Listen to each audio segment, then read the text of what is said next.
Hello, hello, hello, everyone. Welcome to Coffee to You and Me. This is Coach Powell. We are going to have a great time today as we talk about and continue discussing the series that we're in right now, which is all about amazing levels of execution, getting there, staying there, being on top of your game, making sure that you've gotten everything done that you need to get done so that you can crush it at a high level. You, your team, your organization, your community, everybody needs to execute at high levels. This is my favorite topic because as a coach, that's my job. My job is to help people understand how to move themselves, move their teams, move their communities, move people forward, ever forward. Um, it's funny because, right now, our buddies and I are planning, getting started on planning our 40th high school reunion. It's going to be crazy, y'all. I got to say, I'm super impressed with the response we got. Just put the word out today. And I'm starting to get people pouring in saying, yeah, I want to be involved in the planning committee. I want to get excited. I want to get it done. Oh man, it's just such a good feeling to know that, I'm part of a community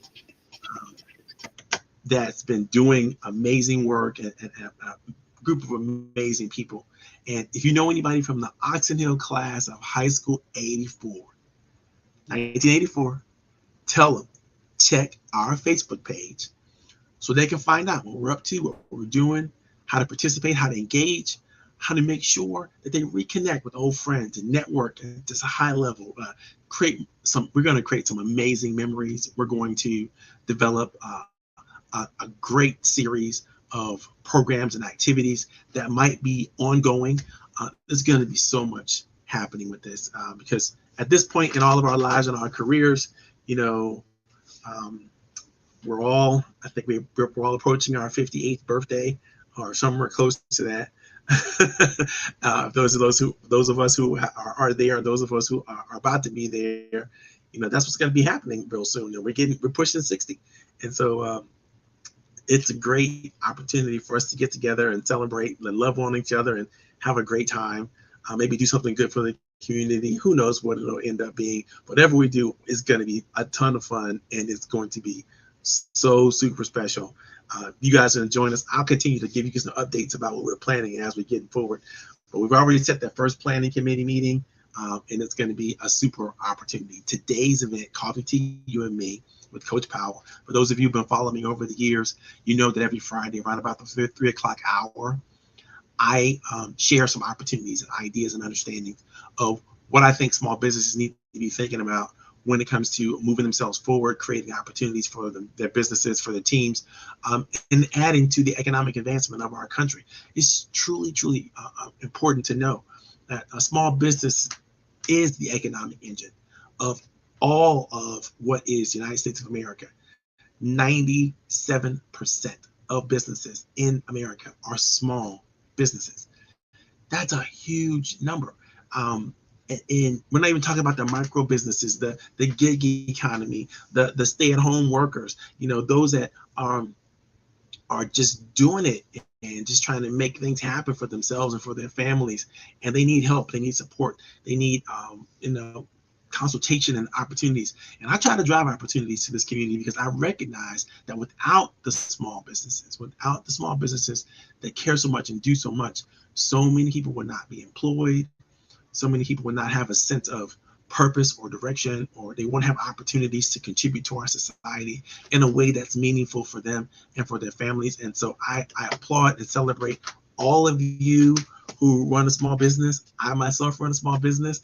I consider myself a veteran of business because, man, it has taken a lot of commitment and a lot of drive and effort to continue to push forward with our business. In fact, there's a conference coming up I want to let you guys know about on the evening, actually the morning of July 29th. A special Leverage Up conference is being done. Every quarter, we try to do a special virtual business conference that helps entrepreneurs and business leaders begin to think outside the box, begin to really, really open up new ideas that help them get past whatever barriers that they're seeing that they're facing right now. And at the Leverage Up conference, it's all about that. It's all about creating leverage that helps you develop standards and processes and programs that elevate you beyond the political problems that you may find, the economic problems that you may find, the social problems that you may see, the technological issues that might be plaguing you, the legal barriers that might, you might find yourself involved or entangled in. And then finally, the ecosystem. How do you get involved with the ecosystem in a way that's going to be sustainable and useful? These are all the things we talk about in various different ways. And we're talking about cryptocurrency. We're talking about, how do you take advantage of construction and real estate and all the different types of investment strategies you might use, all the different types of alternative business opportunities that you might just be sitting there at the edge of whatever's next in your world and in your economy. It's a great time to be an entrepreneur. With the invention of AI, ChatGPT, there's so much more productivity that we're going to be able to generate, so much more content we're going to be able to deliver, so much more we're going to be able to contribute. If you get a chance, you got to attend this conference. I put the links right there on the site, and I'll definitely share them later on LinkedIn. And that's it. We're gonna go take a real quick break. Well, before we take the break, let's do some homework. Those of you who've been following me, those who've been watching, those who've been paying attention to the program, you know how important it is. You know how important it is to share this content. Don't keep it a secret. Make sure that you make it available to every business leader that you know. You never know who might be inspired, who might be driven to another level of excellence, another level of opportunity for themselves and their businesses. And it's so super important that you share, super important that you click on all of that good stuff that you need to click on. Make sure you follow us. Make sure that you subscribe. Make sure you do everything you can to engage with us fully. In fact, when it comes to engagement, I'm a big engagement guy, so if you have a business that you want to promote, feel free to do so. Put it in the chat. Put your nonprofit organization in the chat. Put your favorite restaurant, anything you want to put in the chat. Let's make sure we support as many small businesses as we possibly can. And help them move forward, help them create some more energy and some more guidance behind whatever they need to do. I'm definitely friendly that way. I couldn't do any of this without the sponsors that have entrusted me and partnered with me to make sure that not only do I represent my brand well, but I represent their brand well. And I'm super excited that, my good friend Adolphus Towns is one of our good sponsors. We have a sponsor who was one of my favorite bankers, and it's such a great opportunity to have them support us, as well as my good buddy Darren from Shoemate Engineering. These are all wonderfully talented individuals that give of their time, effort, and energy. They're all a part of the Leverage Up conference, and pretty much everything I do, from the roundtable situation, the Coach Powell training development process, all of my programs, all of my workshops, I bring my sponsors and my friends along with me because they are the wind beneath my wings. I suggest that if you don't have an advisory council, if you don't have a group of sponsors, partners, friends that support you, start to think about how to get one. And if you want to know how to do that, reach out to me. I try to put my information out there. So, I'm pretty good at helping, create the support that you're going to need to move your business forward beyond the here and the now. And it's so important that you think about in the future, where do you want your business to go? Where do you want it to be? How you see it moving forward? If you don't have a plan, a clue in place, you don't have a structure about how you're going to grow your business, how you're going to migrate it, how you're going to move it forward, how you're going to get out of business when it's time. And there's a time. It's a time coming for all of us when we can't do it. We can't put the energy out there. Let's make sure that we're paying attention to these things, getting the right help that we need to have, planning for the future so that the future doesn't catch us off guard and we don't lose, very valuable assets as well as the legacy that we can provide and create for generations to come in our families and our communities. Okay, having said all that good stuff, I'm going to take a quick little break. And then when we come back from the break, we're going to get this party started in legit fashion. Check this out.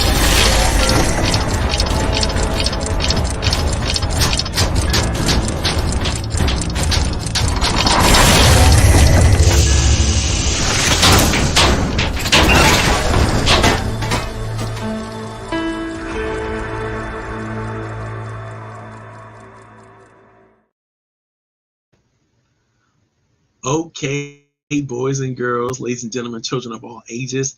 This is Coffee Tea, you and me with Coach Power. Every Friday at the 3 o'clock hour, I support entrepreneurs, business leaders, sales professionals, anybody who needs to dig a little deeper, go a little harder, push themselves to a level of expectation and excellence that drives everything. This is my job. This is my life. This is my passion. This is what I advocate for. This is what I make sure that I do all that I can to support the business leaders. I've been working on a series right now that I want. That's a super exciting series, and it's called the Coach Powell Series on Execution. We've been trying to figure out, help each other learn about how we excellently execute all of our plans, no matter what our plans are. The first half of the year, we talked about planning, how important planning was, and all the different iterations and attributes that you need to put together a brilliant plan. Now we're talking about strategy. And listen, now you're talking about execution. Listen, if you can, you're going to want to get the whole entire written proposal document, what have you, on execution. I have included so many magical ideas and concepts that can help you, including execution, the flawless techniques of the masterful. Where I break down, literally what we've always thought and what human beings have always said from the Bible on about ways to execute efficiently. It talks about effectiveness, efficiency, and productivity, which we talked about last week. It gets into performance and how you use performance to create amazing results for yourself. It talks about the 4 secret sauce opportunities that go into creating professional relationships that win. You want to create winning relationships, right? You want to understand how relationships work, how association works, how all those things are important to create meaningful opportunities for one another and meaningful associations. We get into what it takes to understand and manufacture the likability procedures, right? How do you make sure that you're doing the things that you need to do to be likable? We're going to get into all that over the next couple of weeks. We're going to talk more about how you pull it all together. We're going to talk about strategy and how do you move from strategy to tactic to technique to skill, and what all those things do when you put together I call that series Think, Plan, Go For It, right? That's all a part of the execution series. And the last little piece here, you're going to find there's tons of stories, and you're going to find that I have here a little bit of a template that can help you really start to think through your execution strategy. I use this with my clients. I've used it with thousands of clients over the years. It's been an amazing profile, an opportunity for them to begin to gather their thoughts and put the right pieces in place for them to execute at a high level. Today, we're getting into performance. How do you put together a high performance team? What are the rules associated with high performance teams? How do you use those rules in a way that's going to create tremendous success for you and your teams? And I'm just going to read a lot of this to you. Again, if you want the whole entire series and you want the written document, the written white paper on execution, then hit me up. Text me, email me, instant message me on Facebook, LinkedIn, or YouTube, and I will respond. I will give you that copy. But I'm not going to give you that copy for free, because what's going to cost you is this. You're going to need to give me feedback on this segment that you may have heard this talk from. Just feedback on what you have experienced. And I don't want just, it was great, it was wonderful. I want real, meaningful feedback. If there's something that you can do, something that you learned, something that you understood, let me know what that is, something that sticks in your mind as something that you are going to move forward. Because again, execution is all about moving forward. If you tell me what you're going to be using and what tools I've given you to help you move forward, I'm going to get you the whole copy of the whole series. Now, I usually charge a lot of money for these products that I put together, but I'm not going to do that for those of you who give me the feedback. That's your fee. That's what I'm charging you. I'm charging you feedback. And so you get to tell me what you loved about the presentation, what you hated about the presentation. It doesn't matter to me. Instant message me again. Give me the feedback in any iteration you want to have. I'm looking for maybe 2, 3, 4, 5 sentences of discussion that helps me understand what you got out of the presentation. And this is for any one of the next 5 presentations that I'm going to be doing, because it's going to take me that long to get through the entire series, right? Okay, so this next concept or idea or discussion, I should say, I want to lead you guys through. It's all about performance. Really, what does performance do? How does it work? And what are the rules? Now, we've discussed this, right? There's at least 6 rules of execution that high performers always adhere to. Now, there's 2 sets of rules in the 6 rules. The first set of rules deals with performance, and the next set of rules deals with style. When you're executing any strategy, any plan, any technique, you have to have both performance and you have to have style. Now, in order to have those 2 things, you got to know what they're all about and what they mean, and then you have to understand all the rules. So let's get into it, right? Performance is simple, right? It's just meeting the expectations that are out there. It's simply doing the thing that you prepared to do and getting it done, right? It's nothing more jazzy or exciting than that. It's just getting the thing done that you said you were going to do, that you promised that you're going to do, that is expected of you, that you were hired to do, that you were promoted to do, whatever it is that the expectation is that you have, either from your stakeholders or from your friends and associates or whatever that is, you know, whatever, stepping up to perform and doing it and performing well. Not just performing well, but it's just performing, period, and getting it done. That's what performance is all about. Now, let's look at the other hand. There's style. Style is the sexy stuff. This is the stuff that makes your performance unique. This is the stuff that makes your performance stand out among others. This is a unique brand that you put on it. It's how you do what you do. It's not doing it, it's doing it with a sense of panache, a sense of flair, a sense of gravitas that is uniquely you, that no one else can duplicate, no one else can see, no one else can take responsibility for but you, right? Now, why are we talking about performance when it comes to execution? Because you cannot execute your plans, you cannot execute your strategy, your technique, your style, whatever, none of that, unless you're going to perform, unless you're going to do the thing that you are required to, expected to do. So I'm going to start you off with a quote. I love this quote. This is a quote by Ralph Marston. Marston says, "Don't lower your expectations to meet your performance. Raise your level of performance to meet your expectations. Expect the best of yourself and then do what is necessary to make it a reality." Again, don't lower your expectations to meet your performance, but raise your level of performance to meet your expectations. When you can expect the best of yourself and then do what is necessary to make it a reality, everything is great, everything is golden. That's how the game works. That's how the party works. And there's the first 4 rules. Let's just get to them real quick. Rule number 1, take responsibility for creating and maintaining your will to succeed. Rule number 2, when you dream big, you win even bigger. Rule number 3, plan your strategy until it feels like destiny. And then finally, rule number 4, if it's not urgent, do it now.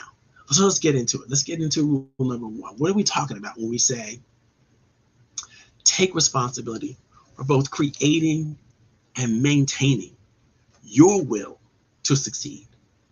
This is about motivation, right? You have to take responsibility for your own motivation. You have to take responsibility for building it. You have to take responsibility for creating it. You have to take responsibility for maintaining it along the way. This is something that you simply cannot advocate for someone else, to someone else. You cannot give someone the responsibility of keeping you motivated. You know, they may help you get motivated, but at some point you have to take on that responsibility for yourself. And you have to take on that responsibility and then you have to create within yourself the energy you need to continue to move forward in a huge way with whatever you're doing. This is your obligation to yourself. You got to take charge, man. This is about you managing your own wishes and your own desires, the effort that it takes to create them and to bring them forward has to be all you at some point. Now, I will say that initially you might be able to depend on your team. Initially, you might be able to depend on your leaders. Initially, you might be able to depend on the environment and how it all comes together to get you started, to get you going. But really quickly, you have to take the mantle. You have to take control of this thing. You have to really, really know your mind. Understand who and how you began. Where have you started from? Where are you coming from? What are the things that you are most capable of? And what might you even dare to attempt based on those capabilities? You have to have some ideas about this thing. If you have to force or cajole yourself, then do what you have to do. I don't care how you get there, but understand you hold all the keys to your motivation. I don't care where you are in your neuro development, right? You hold all the keys to your own motivation. If you have to get into prayer, meditation, if you have to understand, develop a mindfulness practice, yoga, stretching, breathing, drinking water, whatever you have to do to get yourself in the right and proper mindset to activate all of the energy necessary to keep yourself moving forward, then this is what you have to do. Super, super important. You know the answer to the following question. I don't. What can be done to ignite your passion and fuel your activity? What? Put some information in the chat. If there's something out there that you're thinking that you could do that will ignite your passion and fuel your activity in a healthy and well way, right? I'm not talking about no crazy stuff that is going to take you out there into a place where you're going to be breaking the law or doing something dangerous, right? But if you can do it safely and you can do it in a way that's healthy, why shouldn't you ignite your passions? Why shouldn't you fuel your activity? What can you do? If you don't already know the answer, then you'll at least know what the question to ask is. And you might want to, go ahead and use ChatGPT right now. Go out to the AI search engine and start to begin to look at that question. Maybe you'll come up with some ideas that it will definitely come up with some ideas, maybe some things that you haven't already thought of or tried or techniques, and then dig a little deeper. It's a beautiful way for you to begin to articulate, what could and might happen in order to, have put you in charge of your state of mind, put you in charge of your will to achieve and the pace of your achievement. Now, when you've gotten that part together, when you've gotten your motivation together, there has to be a reason for your motivation. And that's rule number 2, right? You've gotten it together. You already know what your will is. You already know what your desires are, and you're already juiced up and jazzed up and ready to get going. In fact, nothing stopping you, or you're already in it, right? Now it's super important to think about, how do you dream? How do you dream big? How do you dream big so that you can win even bigger? You can't just simply envision the simple things in your life, the simple, easy things that you can easily get in touch with. That's not enough to activate that nervous energy that you can pull from in order to keep you focused, to keep you sharp, and keep you moving forward, right? And so I like to visualize what my life would be like if I were to master all of my spiritual, emotional, physical, and cognitive gifts. If I could bring together everything that makes me me, right, and bring it to a high level of being, that I know that whatever my hopes, my future dreams might be, I could begin to think in a way that's a stretch for me, but not an impossibility for me. So think about that. What can you do? What could you possibly do if you were at your absolute best in every category of your life? What would your life look like? What would you be able to be, do, and have that you can't right now? Now, cognitively, I hate this word, but I gotta learn to pronounce it better. Cognitively, it's going to be a stretch for you really to think outside of the box, for you really to dream big. But here is where you get to exercise that faith muscle. Because once you really start to begin to conceive the possibility of your vision, whatever the vision might be, short-term, long-term, maybe forever impossible, but it's got to be out. It's got to be something that you can visualize, a way of being, of doing, of having that you can't right now, based on the gifts and talents, beliefs and values that you currently enjoy. And so if you have those things, then you need to have that as a motivating factor, again, that pushes you out there. If you set impossible goals and benchmarks, you're going to feel the sting of failure quite hard. And the longer you're on that road towards achieving what you think you want to achieve, the harder that fall is going to be when you realize that what you're trying to go for, what you're trying to do, it's impossible, right? I'm not saying set impossible goals or envision things that are not possible. And it's okay. I remember when I was young, my mother used to tell me, if anybody has ever done anything, then surely you can do it, right? Because I have the benefit of being able to see that they have done it, right? So I can take it even further, right? So if you want to be an astronaut, you want to walk on the moon, we did that already. Okay, maybe you want to walk, more further on the moon than anybody else ever walked on the moon before. That's quite possible. If you've got the right age and you've got the right, time in front of you in order to prepare, it's quite possible. It's not impossible. So anything any other human being has done, you surely can elevate whatever that is, right? Now think about you, though.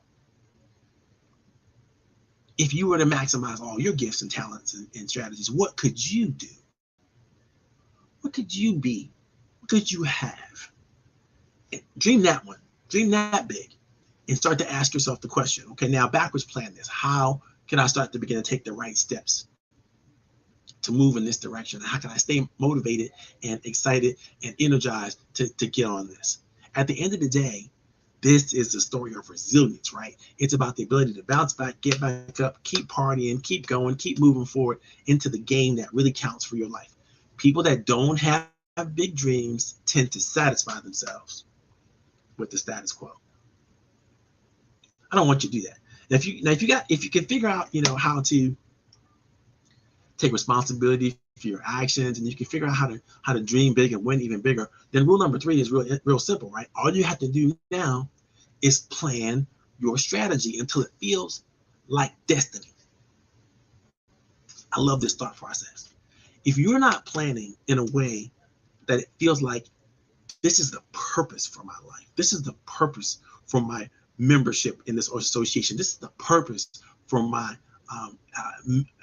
belonging to this team, this is the reason I'm doing this, and that reason is bigger than me, I got a problem with your planning, because your planning is going to be stopped at the level of just at that level where you're not really achieving at the highest levels. You're just like, it's just that I'm achieving, moving forward inch by inch, piece by piece, but you're not really pushing it. You're not really pushing it to the next level, just beyond your reach. That's where you want to be. That's where you want to go. You want to plan your strategy till it feels like you were born for this. If you're not feeling that call of destiny in your planning process, your plan's not good enough.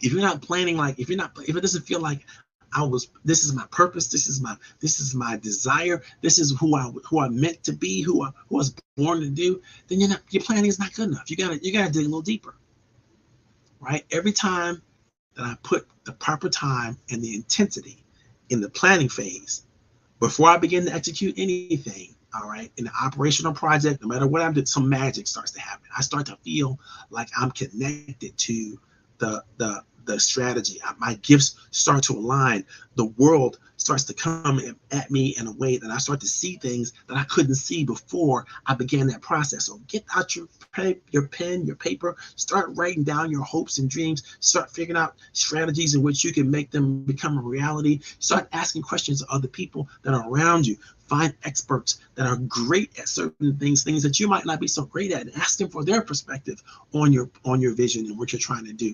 You have to get your planning so well and so well honed. Start to invite other people in. Start to do things that you need to do to just not be alone in this thing. Because the more you are able to plan and cast vision and do the things you need to do, that's going to start to involve other people. People are going to want to get involved with it, and you're not going to want to leave them behind.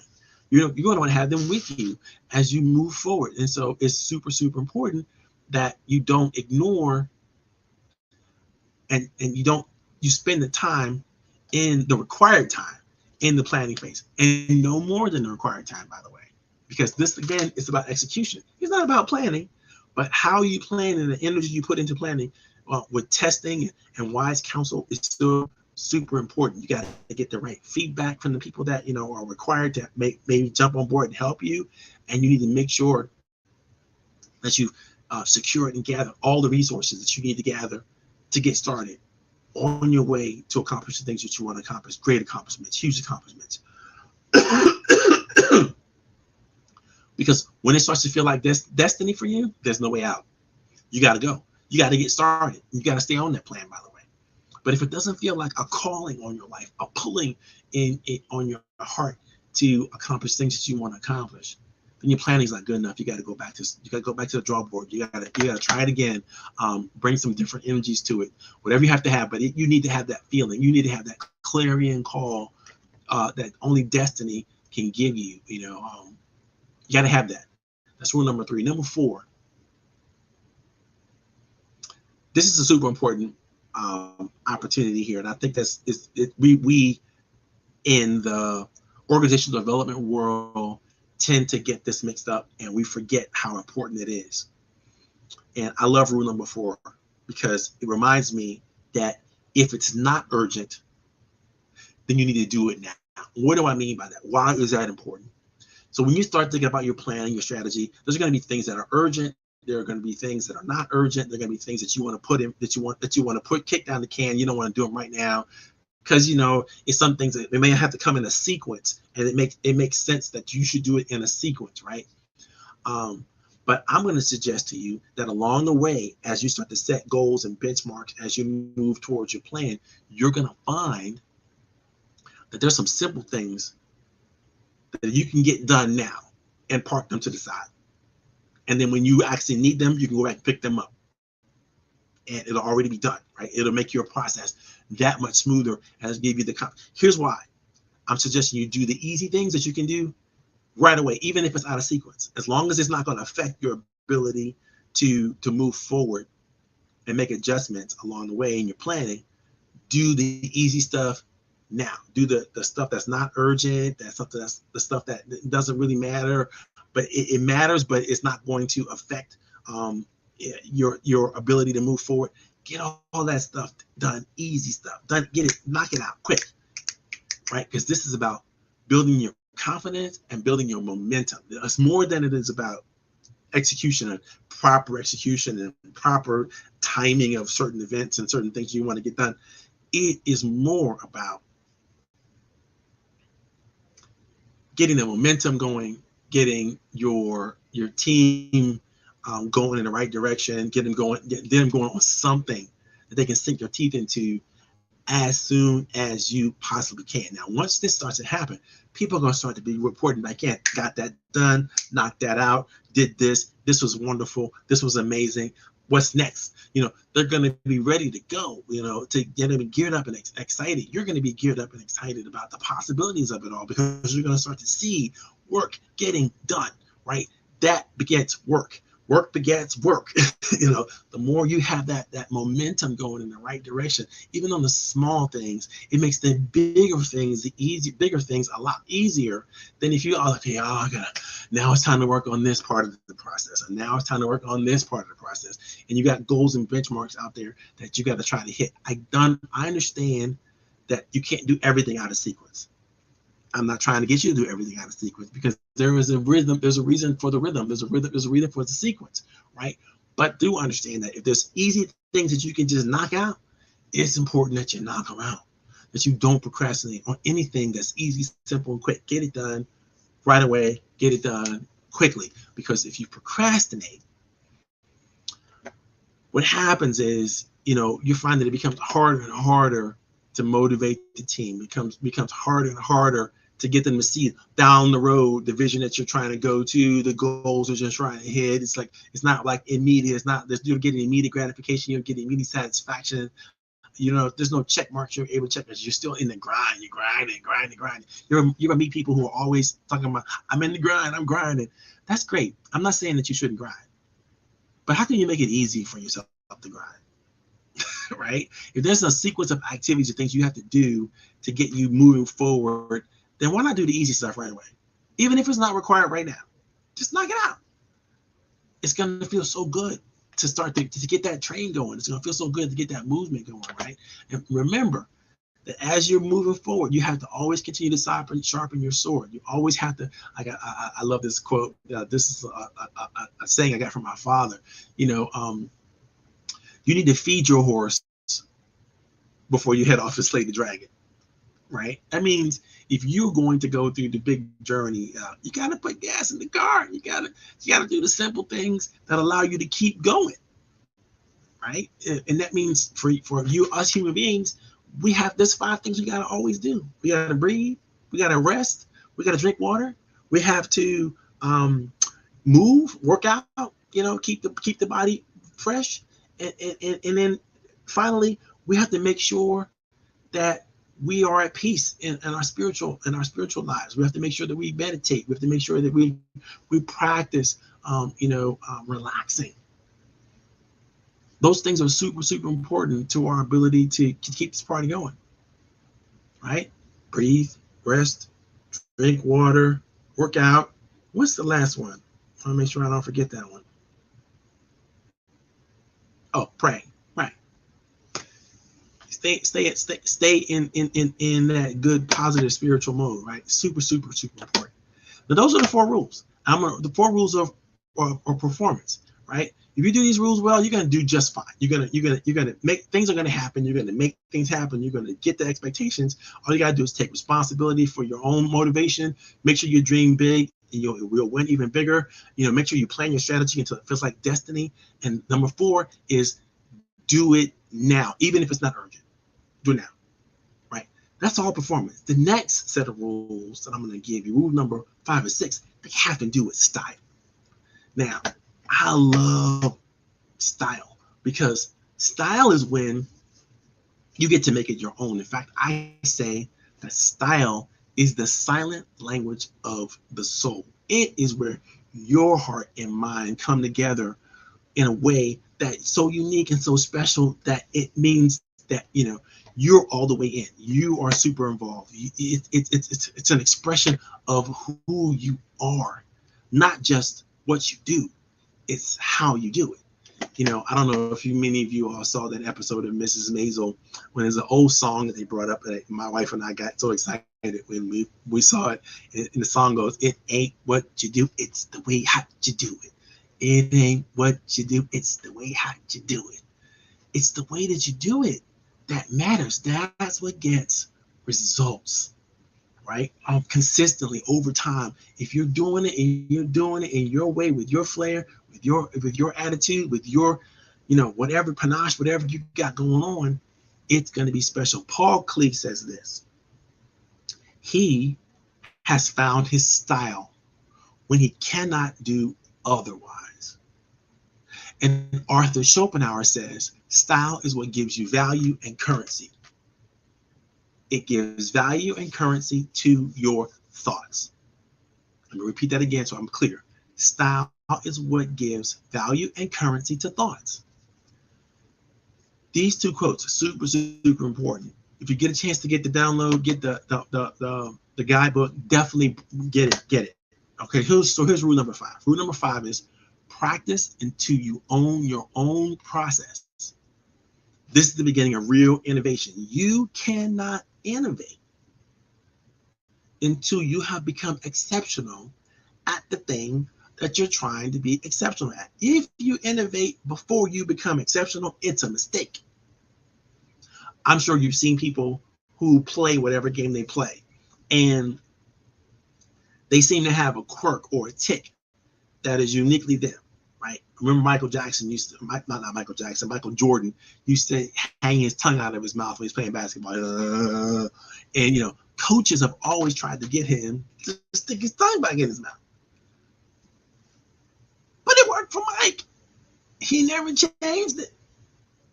Super important that, you find your innovative strategy, your innovative style. Now, I'm not saying that's a strategy or a technique, because it really isn't. It's just a tick, right? But once you start developing those negative habits, they're hard to get rid of, even as you reach into the professional levels of things.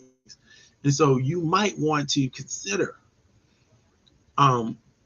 remembering the basics and doing the basics and excelling in the basics before you start to add your individual flair, before you start to see a different way to do things that's going to require you to, maybe do something dangerous. I think it's real dangerous to play basketball with your tongue hanging out your mouth, because how easy it is to clip your chin and then bite your tongue off.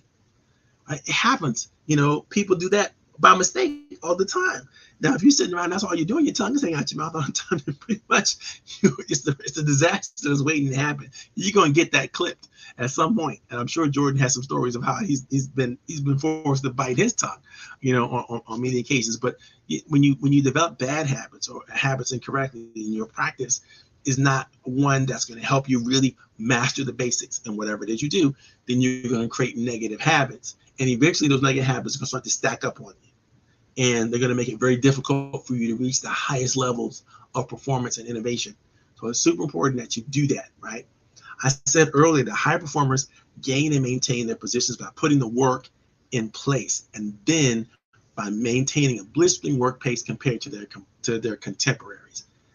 You have to be willing to do it. You got to be willing to put the work in. You got to be willing to drive towards excellence. You got to be willing to stay a little longer in practice, stay a little longer in rehearsal, get up earlier and get started before everybody else does. Keep driving until you are masterful. When you are masterful, now you are amongst the elite of the elite. One of my favorite authors would say that, it takes 10,000 hours to master anything.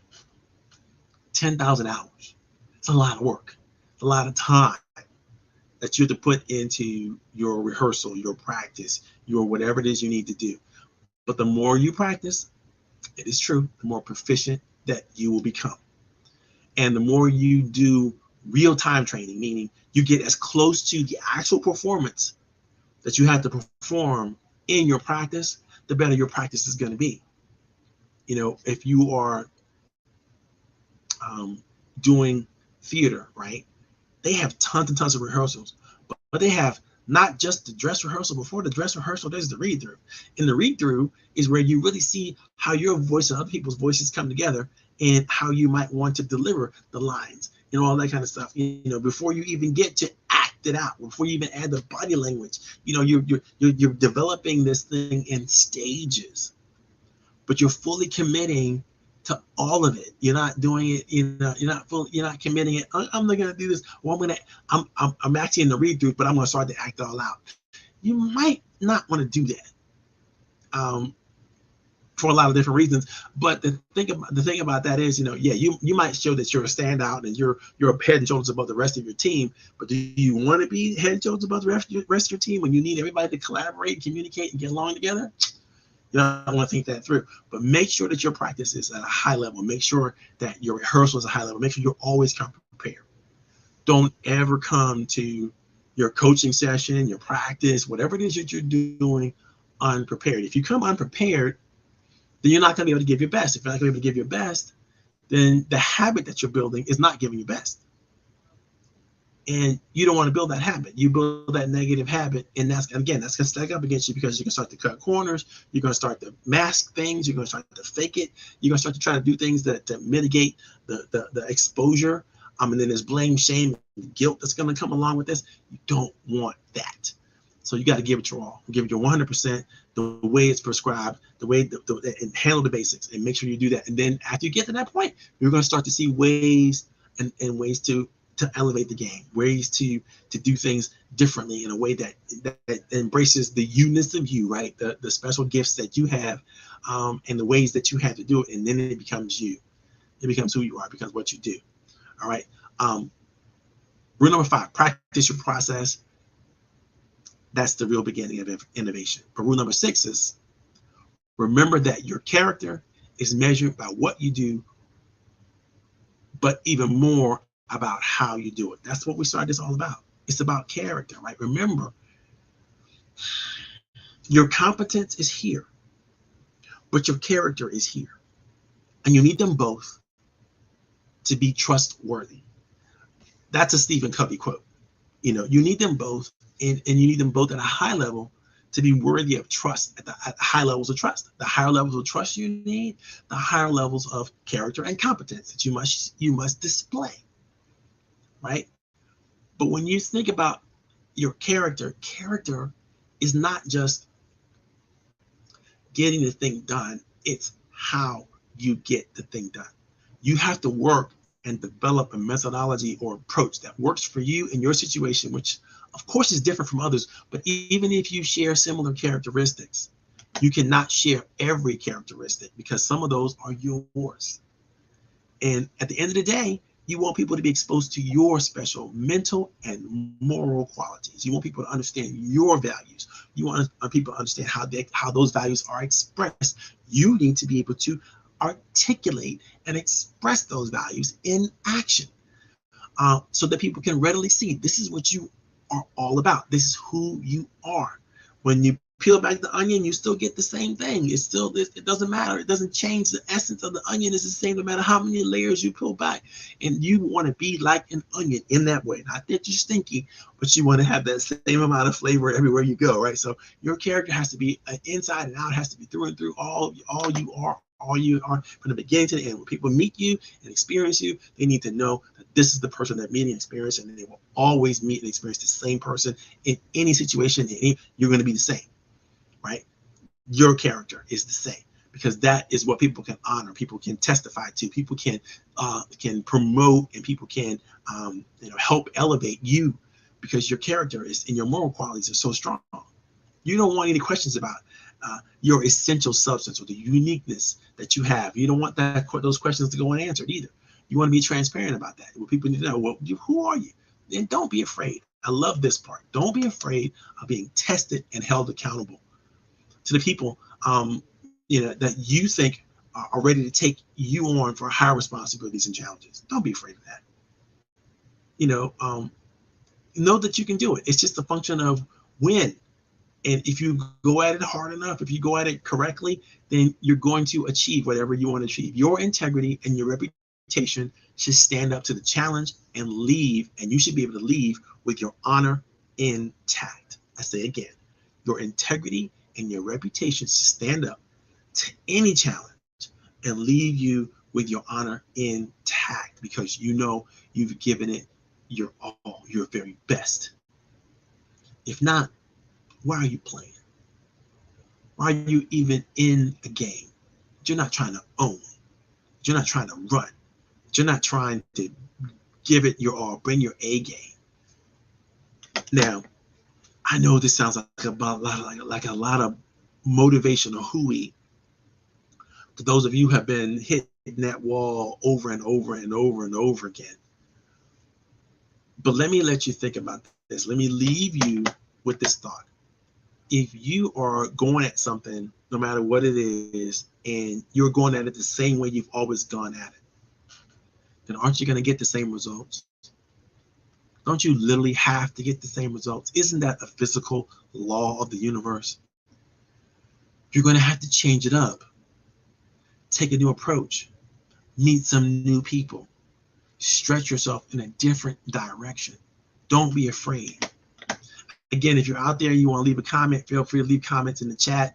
If you want to, no matter if you're watching this either in recording or you're watching live, leave your comments in the chat.